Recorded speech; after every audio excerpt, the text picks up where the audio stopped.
آمين يا الله يا رحمن يا رحيم أنت الجواد العليم وأنت نعم. Rumus kalau kita ingin berdoa, ini kan rumus umumnya, jadikan ibadah kita semua hanya karena Allah saja, gitu kan? Jadikan ibadah kita semua hanya karena Allah saja. Kalau kita lakukan semua ibadah karena Allah, maka Allah akan cepat memberikan apa yang ingin kita harapkan. Contoh, apa bentuk ibadah yang pertama? Contoh pertama, doa. Ya, doa adalah bagian dari ibadah. Dalilnya tadi firman Allah, wa qala rabbukum ud'uni astajib lakum innal ladzina yastakbiruna an ibadati. Ya, Allah berfirman, "Hei, ayo berdoa kepada saya, aku akan jawab." Di setiap kita berdoa, Allah pasti jawab. Sungguh orang-orang sombong itu yang enggak mau berdoa kepadaku. Doa di situ disebut dengan ibadah. Yastakbiruna an ibadati. Ya Allah, saya ingin berdoa kepadamu. Ingin ibadah. Masuk dalam kategori na'budu. Bagaimana cara memohonnya supaya apa yang kita mohonkan itu cepat dikabulkan? Maka rumus Al-Fatihahnya, jadikan doa itu dengan sifat ikhtisas. Bagaimana praktek ikhtisas itu? Cari kalimat-kalimat, cari kemas kalimat-kalimat, kata-kata yang menunjukkan di untayan kalimat itu semua permohonan tujuannya ke Allah saja, bukan kepada yang lain. Apa contohnya? Kita ambil Al-Quran surah ketiga ayat 38. Di sini kisah Nabi Zakaria alaihi salam. Bagi yang kisahnya serupa, silahkan amalkan. Boleh jadi ditampilkan dalam Al-Quran sebagai bimbingan kepada kita. Kalau punya situasi serupa, jangan cari doa yang lain, pakai doa yang ini. Yang sama persis dikisahkan di situ. Nanti ada doa orang sakit, doa pengen sukses dalam bisnis ada, doa untuk keturunan ada. Nah, sekarang kita lihat ya. Nabi Zakaria, saya sedikit pelankan. Beliau itu diuji oleh Allah sebagaimana banyak kita ketahui dengan sudah berumah tangga cukup lama, diberikan gambaran di surah Maryam surah 19 dari ayat kedua khususnya sampai ayat 9 itu dengan kondisi fisik yang sudah melemah. Ya, kemudian rambutnya sudah memutih. Ya, kemudian fisiknya sudah letih. Wasta'ala ra'su syaiba. Ya, wasta'ala ra'su syaiba. Ya Allah, ini fisik saya sudah letih, rambutnya sudah memutih. Walam akum bidu'aika rabbi syaqiyya. Ini dalilnya. Kaf ha ya ain sad. Dzikru rahmati rabbika 'abdahu Zakaria. Kata Allah, "Hei kalian semua, ingat baik-baik, perhatikan ayat ini, perhatikan surat ini. Aku akan sebutkan kepada kalian sebagian dari rahmatku kepada hambaku namanya Zakaria. Idnada rabbahu, ketika ia bermohon berdoa kepadaku, kepada Allah, kepada Rabbnya. Ya, Rabbi anni massaniya idnada rabbahu anni, ketika ia bermohon kepada Rabbnya, perhatikan kalimatnya. Ya Allah, aku sudah letih. Fisikku letih. Rambutku sudah memutih. Apa kaitan dengan dalil doanya? Walam akum bidu'aika rabbi syaqiyya. Tapi dalam keadaan fisikku letih, rambutku sudah memutih, aku tak putus asa dalam berdoa kepadamu. Doa. Ini. Bagian dari ibadah. Tahan. Rabbi inni wahanal azmu minni. Ya Allah, tulang-tulangku sudah mulai letih nih. Ya. Kemudian diteruskan ke rambut sifatnya, washta'ala ra'su syaiba, rambut sudah memutih. Jadi Anda bayangkan, walam akum bidu'aika rabbi syaqiyya. Tapi sejak aku berumah tangga sampai keadaan seperti ini, aku diuji belum punya keturunan, aku tak pernah putus asa dalam berdoa. Coba lihat ya kalimat ini. Bapak Ibu sudah berumah tangga, dari rumah tangga sudah menikah, maaf ya, rambut masih hitam, belum dikasih keturunan. Sampai rambut sudah putih, fisik sudah letih, artinya sudah sepuh, ya. Tapi dalam kondisi itu pun masih yakin dengan Allah. Nggak pernah berpikir yang lain, nggak pernah minta-minta kepada yang lain. Masih yakin, saya khususkan doa saya kepada Allah saja. Saya yakin pasti dijawab.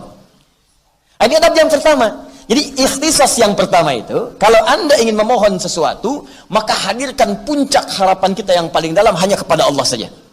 Walaupun situasi yang dihadapi oleh kita, kata orang mustahil.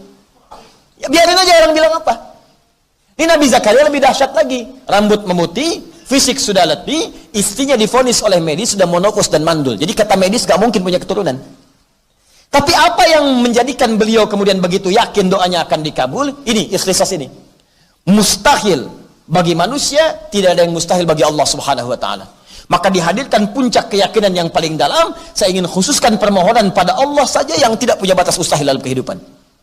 Setelah ada keyakinan kuat ini, baru kalimatnya muncul. Perhatikan kalimatnya di Quran surah ketiga ayat 38. Hunalika da'a Zakaria rabbah.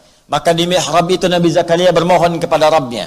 Qala rabbi habli min ladunka dzurriyyatan thayyibah innaka sami'ud doa.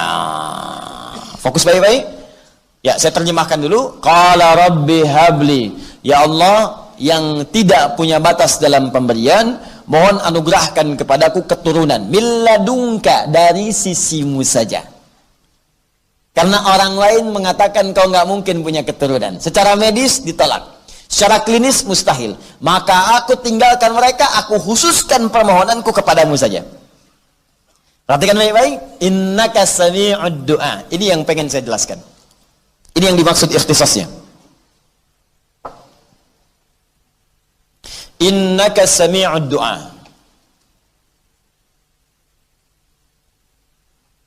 Innaka sami'ud du'a. Apa ini Pak Bu ya? Saya kotakin ya. Innaka sami'ud du'a. Perhatikan bagaimana cara menerjemahkan kalimat ini dengan kalimat yang sangat indah. Terjemahan yang sangat menyentuh. Ini kalau orang baca bahasa dengan orang Arab, baca kalimat seperti ini, dalam sekali maknanya. Bapak Ibu sekalian, perhatikan baik-baik. Pertama, di sini digunakan penguat nun taukid. Inna. Harfu nasbin wa taukidin tansibul isma wa tarfa'ul khabar. Harfu nasbin, huruf yang menasabkan. Kalau di ilmu nahwu menasabkan kalimat setelahnya menjadi fathah. Tapi kalau di ilmu lughah ini bukan sekedar menasabkan, menjadikan harokat setelahnya fathah. Misal, inna setelahnya ada masjid, harokat di ujungnya fathah. Innal masjida, pasti a, fathah, fathah, fathah. Itu nahwu.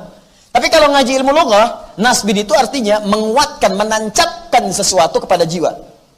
Orang Arab mengatakan nasabar rajulu asahu alal ardi. Seorang lelaki menancapkan tongkatnya ke bumi begini, tancap, kuat, sehingga gak goyah. Nah, kalau kalimat menggunakan inna, itu artinya kita ingin mengungkapkan sesuatu dengan kuat. Saking kuatnya kita tancapkan keyakinan dalam hati kita. Ya, jadi kalau dalam bahasa kita begini, ya Allah, saya yakin seyakin-yakinnya, dan saya tancapkan keyakinan itu di hati saya. Kak, cuman Engkau ya Allah, Sami'ud doa, yang pasti mendengar doa saya. Jadi saya tancapkan keyakinan itu di jiwa saya. Hanya Engkau yang pasti mendengar doa saya. Kalau pada yang maha mendengar saja tidak mengabulkan, di sini ikhtisasnya. Kalau pada yang maha mendengar saja tidak mengabulkan, lantas kepada siapa lagi aku mesti memohon? Dalam sekali. Jadi ketika mengkhususkan sesuatu minta kepada Allah, dicarilah oleh Anda semua kalimat yang sangat menyentuh, yang dengan kalimat itu sulit rasanya untuk mengelak, dan sulit rasanya untuk ditolak. Ya, bagaimana Allah bisa menolak dengan kalimat seperti ini? Perhatikan, ya Allah, aku tancapkan keyakinan yang paling dalam, bahwa hanya Engkau yang maha mendengar doa saya. Kalau yang maha mendengar saja tidak mengabulkan doaku, lantas kepada siapa lagi aku mesti meminta? Kalau dengan segenap keyakinan ini aku sudah memohon, belum Kau kabulkan juga, tolong tunjukkan kepada aku ya Allah, dengan cara apa lagi aku mesti memohon kepadamu? Cari kalimat itu. Jadi kalau Bapak Ibu perhatikan bahasa-bahasa Al-Quran, itu para Nabi dan Rasul itu sering mencari kalimat-kalimat dan penjabaran dari makna ikhtisas ini. Sering, banyak sekali. Contoh, buka Quran surah ke-21 Al-Anbiya, ayat ke-83 sampai 84. Kisah Nabi Ayub. Nabi Ayub apa ujiannya? Sakit. Ya, sakitnya itu tidak seperti sakit zaman orang-orang sekarang, atau bahkan sejak Nabi Muhammad SAW diutus. Beliau pernah sakit, tapi Allah menurunkan tentang kisah Nabi Ayub. Seakan ingin mengatakan, Muhammad SAW kamu sakit, ada yang lebih parah dari kamu penyakitnya. Dalam keadaan sakit pun dia tidak mengeluh, tapi menancapkan keyakinan dalam jiwanya, Allah pasti akan menyembuhkan penyakitnya. Awas Bu ya, Pak ya, kunci pertama itu yakin dulu. Inna, taukid, nasab, yakinkan. Jadi kalau Anda berdoa nggak yakin, tak akan dikabul Pak, Bu, tak akan dikabul. Ya Allah, mohon ya Allah, Jadikan aku bisa mendapatkan tender besok ketika tender, ya Allah. Itu pun kalau engkau yakin, ya Allah, aku jadi baik. Kalau tidak, terserah engkau yang akan jadi. Ya Allah, besok aku akan lamaran. Mohon ya Allah, lembutkan hati kedua orang tuanya agar menerima lamaran yang aku sampaikan. Itu pun kalau menurut engkau, dia yang terbaik untukku. Minta yang yakin doanya. Istighfar dulu, ta'aruf yang baik, minta yang baik, minta dengan penuh kekuatan. Ya Allah, anugerahkan kesembuhan kepadaku, ya Allah. Sekarang kita lihat bagaimana Nabi Ayub memohon. Lihat baik-baik. Quran surah ke 21 ayat 83. Wa ayyuba, pakai fathah. Yo, ngaji pakai ilmu nahwu, dipakai ilmunya. Wa ayyuba, Allah tidak mengatakan wa ayyubu wa ayyubi. Padahal mubtada di awal kalimat itu pasti rafa. Mubtada di awal kalimat pasti rafa, alamatnya dhammah. Tapi karena ataf, orang berkata, Ustaz ini ataf, wawunya ikut kepada huruf sebelumnya, makanya fathah. Bukan seperti itu juga. Kalau kita pakai ilmu lughahnya, apalagi lughatul Quran, wa ayyuba, fathah itu sesuatu yang terbuka. Kalau ada informasi dibuka oleh Allah menggunakan fathah, maka cara menerjemahkannya adalah wa ayyuba, dan sekarang aku akan buka kisah Ayub alaihi salam. Saat aku uji dia dengan penyakit yang paling berat yang pernah dirasakan olehnya, tak pernah dialami oleh orang sebelumnya, tak akan dirasakan oleh orang setelahnya. Nah, sekarang perhatikan baik-baik. Iznada rabbahu, ketika beliau saat sakit itu tidak putus asa berdoa kepada Allah Rabbnya. Doa sakit nih Bu, Pak. Anni massani yadurru wa anta arhamur rahimin. Ya Allah, penyakit itu telah mulai melukaiku, maksudnya mengganggu aku untuk memaksimalkan ibadah kepadamu. Oh, indah. Nih kaidah yang ketiga. Satu, yakin. Ingat kan? Sudah tadi ya? Kalau berdoa mesti yakin. Dua, cari kalimat yang indah, yang menyentuh, yang seakan-akan kalau disampaikan gak ada peluang untuk ditolak. Yang ketiga, lihat sini. Niatkan apa yang kita mohonkan untuk menguatkan ibadah kita kepada Allah. Kaidah ketiga. Niatkan apa yang kita mohonkan untuk menguatkan ibadah kita kepada Allah. Maka ini akan cepat dijawab. Perhatikan kata Nabi Ayub. Rabbi, awas, idnada rabbahu anni massani yadurru wa anta arhamur rahimin. Ya Allah, penyakit ini sudah mengganggu saya untuk bisa beribadah dengan sempurna kepadamu. Ini Nabi Ayub itu ketika diuji dengan penyakit, ada yang mengatakan 20 tahun. Ada yang mengatakan lebih dari itu. Ada yang mengatakan 17 tahun. Istrinya berkata, Papa itu kan Nabi. Papa itu Rasul. Minta sama Allah supaya disembuhkan. Ditanya sama Ayub pada istrinya. Kata Nabi Ayub, berapa lama kita kaya? 20 tahun. Berapa lama kita kemudian bahagia? 20 tahun. Berapa lama kita sehat? 20 tahun kurang lebih. Sekarang berapa lama saya diuji dengan penyakit ini? 7 tahun. Ada jawaban 5 tahun.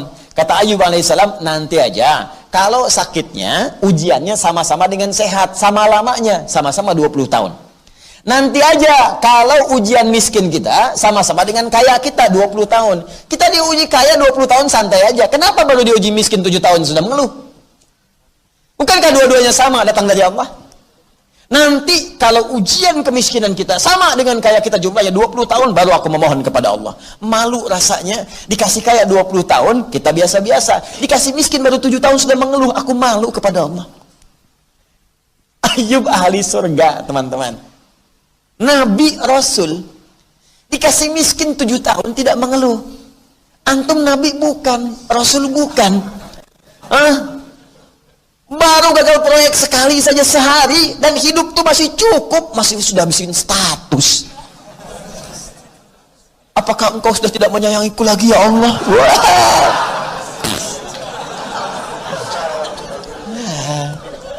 Ini kadang-kadang yang seperti ini mesti kita keluarkan untuk kita tahu gitu, untuk kita paham.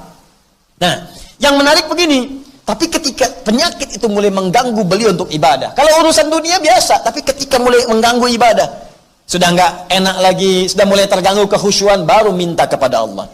Anni massani yadurru, ya Allah, ini penyakit sudah menyakiti saya, mengganggu saya nih. Bukan karena ke fisiknya saja, ibadah saya jadi nggak sempurna. Nah, jadi diniatkan kesembuhan itu untuk mendukung ibadahnya. Lalu disambung dengan kalimat yang indah, wa anta arhamur rahimin. Sedangkan engkau ya Allah, Tuhan yang paling sayang kepadaku. Kalau yang paling sayang kepadaku saja tidak menyembuhkanku, lantas kepada siapa lagi aku mesti meminta? Tuh. Beginilah. Anda itu paling perhatian kepada saya dibanding yang lain. Lantas saya punya persoalan, saya datang kepada Anda. Saya katakan begini, akhi, antum itu orang yang paling perhatian pada saya. Saya sedang punya masalah. Kalau yang paling perhatian seperti antum saja nggak bantu saya, lantas kepada siapa lagi saya mesti minta bantuan? Kira-kira ketika mendengar perasaan begitu, padahal belum minta apa-apa, ketika Anda mendengar kata-kata saya begitu, Anda ingin semakin semangat membantu atau meninggalkan dia? Pasti memberi perhatian. Apalagi Allah yang maha memperhatikan. Nabi Ayub berkata, ya Allah, engkau yang paling sayang dengan saya.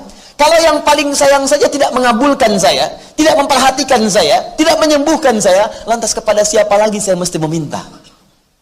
Dan saya pun saat minta ini, ya Allah, bukan untuk dari dunia, untuk ibadah kepadamu. Kalau untuk minta ibadah saja tidak engkau permudah, lantas bagaimana saya mesti ibadah kepadamu? Tuh. Jadi kalau Anda mau minta kepada Allah, jangan cari dunia. Perkuat ibadah kita. Kumpulkan akhirat kita. Ya Allah, saya selama ini sudah berusaha untuk sholat. Namun saya khawatir, ya Allah, kalau saya wafat, saya belum bisa menunaikan perintahmu untuk berzakat, ya Allah. Berikan saya kemampuan sebelum wafat untuk berzakat, ya Allah. 25 juta aja. Itu cerdas, mintanya dengan cerdas. Zakat 25 juta itu, zakat itu berapa persen? 2,5%. Artinya kalau minta zakat 2,5%, nilainya 25 juta, dikasih oleh Allah berapa? 1 miliar, Joni. Banyak. Jadi Allah itu ngasih kita 1 M, 25 juta, pakai buat zakat. 975 jutanya, ayo. Pakai buat zikir, bangun rumah, ya, buat diisi sholat, diisi ibadah, gitu caranya. Udah mulai dicatat tuh. Caranya begitu. Jadi kalau antum minta untuk dunia saja, iman antum di mana? Sebab yang minta rumah juga banyak. Non muslim aja minta, yang nggak beriman aja minta. Apa bedanya? Ya Allah, saya menginginkan semua orang sadar bahwa nikmat itu bersumber darimu. Berikan aku kesempatan untuk membuktikan, ya Allah, bahwa dengan kendaraan pun aku bisa beribadah kepadamu. Ya Allah, mohon ya Allah, mudahkan aku untuk mendapatkan motor itu, supaya aku gunakan untuk ke ta'lim, aku gunakan untuk sholat subuh. Itu yang pertama. Ikhtisas ini ada 3 ya. Pertama, niatkan dengan utuh, tujukan hanya untuk Allah saja, yakin dulu. Kalau keyakinan nggak ada, susah. Nah, yang kedua, cari kalimat-kalimat yang menyentuh, yang lembut. Ya, sama Nabi Isa kan begitu juga ketika umatnya salah kan? Ya Allah, ya Allah, jika engkau ingin menghukum mereka, in tu'adzibhum fa innahum ibaduk. Kalau engkau ingin hukum mereka karena salah, mereka hamba-Mu ya Allah. Tapi kalau engkau ampuni mereka ya Allah, maka engkaulah memang yang maha penyayang dalam kehidupan ini. A'udzu billahi minasy syaithanir rajim. Bismillahirrahmanirrahim.